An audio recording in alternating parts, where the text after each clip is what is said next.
Thank you. Judgment in the matter of Sean Campbell, Adidja Palmer, Kahir Jones, and Andre St. John against the King.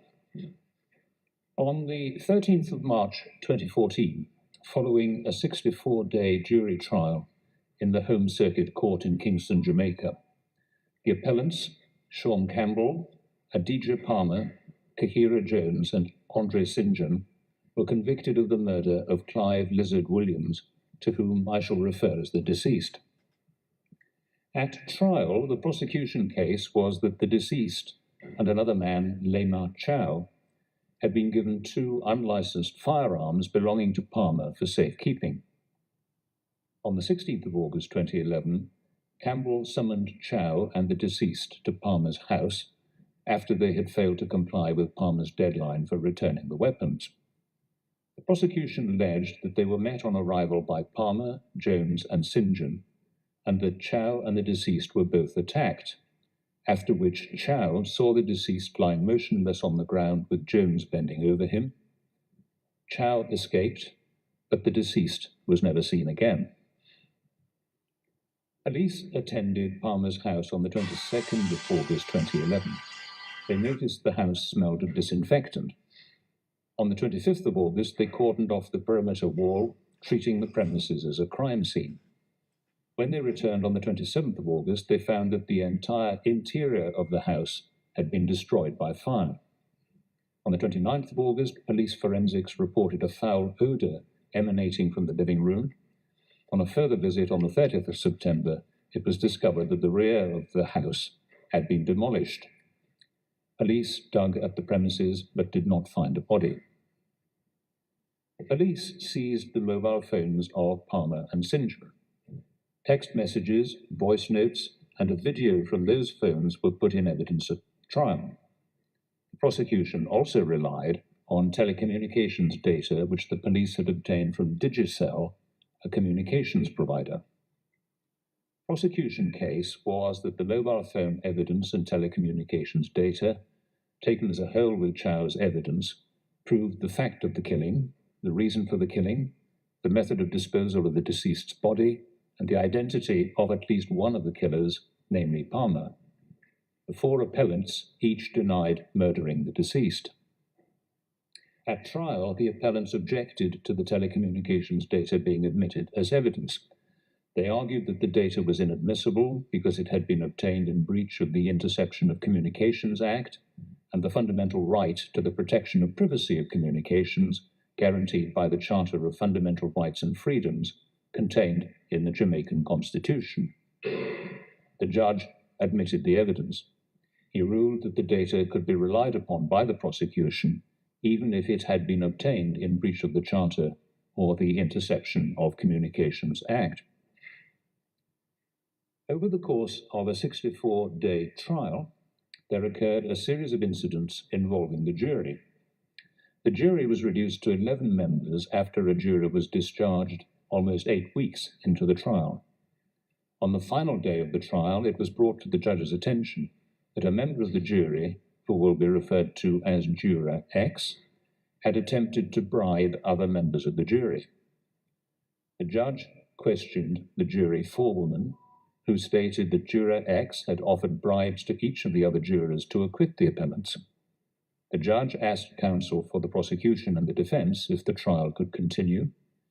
It would not have been possible only to discharge Juror X, because under the Jury Act, a trial for murder cannot continue with fewer than 11 jurors. The judge decided to proceed with his summing up and gave a direction to the jury, reminding them of their function. The jury retired to consider its verdict at 3:42 p.m. The jury returned at 6:08 p.m. and by a majority of 10-1 convicted all 4 appellants of the deceased's murder. A 5th defendant was unanimously acquitted. Juror X was immediately arrested and was later convicted of attempting to pervert the course of justice. There was no evidence to connect his activities with the appellants. The appellants appealed against their conviction to the Court of Appeal of Jamaica, which dismissed their appeals. The Court of Appeal granted permission to appeal to the Judicial Committee of the Privy Council on 3 grounds. which were, first, that the trial judge failed properly to inquire into allegations of juror misconduct. Secondly, that the trial judge departed from standard practice in inviting the jury to retire to consider their verdict so late in the day, putting undue pressure on them to reach a verdict. And thirdly, that the trial judge erred in admitting the telecommunications data because it had been obtained in breach of the Interception of Communications Act and the Charter. The Judicial Committee of the Privy Council has unanimously concluded that the appeals should be allowed and the appellant's convictions should be quashed on the ground of juror misconduct, and that the case should be remitted to the Court of Appeal of Jamaica to decide whether to order a retrial of the appellants for the murder of Clive Williams. The Board has considerable sympathy with the dilemma faced by the trial judge on the final day of a long and complex trial. Following the allegations of bribery, he had either to continue with the 11 remaining jurors or to discharge the jury. Despite this, the Board considers that the approach taken by the judge was a material irregularity in the course of the trial, which makes it necessary to quash the convictions. This is for 3 reasons. First, the direction to the jury on the final day was inadequate to save the situation. The judge simply reminded the jury that they had sworn or affirmed that they would return verdicts in accordance with the evidence they had heard in court. The judge did not refer to the alleged bribery, of which, if the allegations were true, the jurors were already aware. Secondly, the trial continued with the allegedly corrupt juror serving as one of its 11 members. In the Board's view, there should have been no question of allowing juror X to continue to serve on the jury. Allowing juror X to remain on the jury is fatal to the safety of the convictions which followed. It was an infringement of the appellant's fundamental right to a fair hearing under the Jamaican Constitution.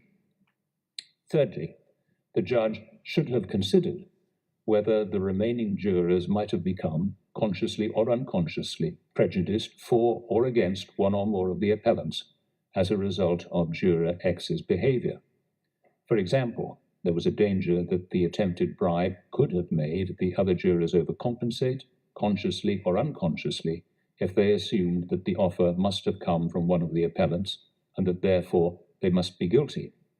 The judge took no account of this risk. The Board is very mindful of the serious consequences which may flow from having to discharge a jury shortly before the end of a long and complex criminal trial. It is also very conscious of the danger of deliberate attempts to derail criminal trials by engineering situations in which it is necessary to discharge the jury. In England and Wales, there is legislation which allows a judge in certain situations to discharge a jury because of jury tampering and to continue the trial by judge alone. There is no such legislation in Jamaica. It follows that there will be occasions where, as in this case, a court will have no alternative but to discharge a jury and end the trial in order to protect the integrity of the system of trial by jury. In view of its conclusion on the issue of juror misconduct, the Board holds that it is not necessary to express a concluded view on the other 2 grounds of appeal. For these reasons, the appellant's appeals should be allowed. The Court is now adjourned.